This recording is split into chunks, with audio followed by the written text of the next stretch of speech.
From VOA Learning English, this is the economic report. The European Union is not likely to cancel trade barriers on China this year.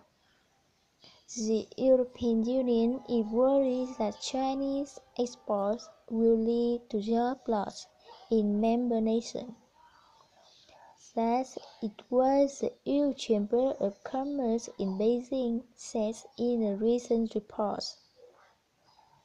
The European Union is China's biggest trade partner. Last month, workers representing trade unions in 17 countries demonstrated in Brussels. Some criticized that rate say no to MES for China. MES means making economies steadier.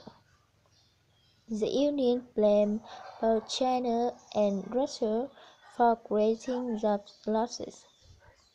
Job growth in Europe has been slow. John Wilkins is president of the EU Chamber of Commerce in China. He said unrest is making it extremely difficult for the European politicians to support China's request for being granted the status of a market economy. If it grants, the move would reduce trade pressure and make it easier for Chinese exports to flow to Europe. Criticism that MES for China could lead to the dumping of goods at unfairly low prices.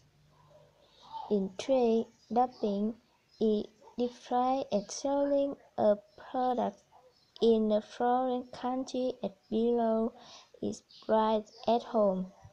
But the EU has introduced anti-dumping cases that can block the flow of Chinese goods. According to the EU Chamber of Commerce, all except one of China's industries were suffering from extremely low demand for the amount of goods they can produce. Chinese companies have tried to export surplus steel, which has pushed down global prices. For VOA Learning English, I'm Peter Mato.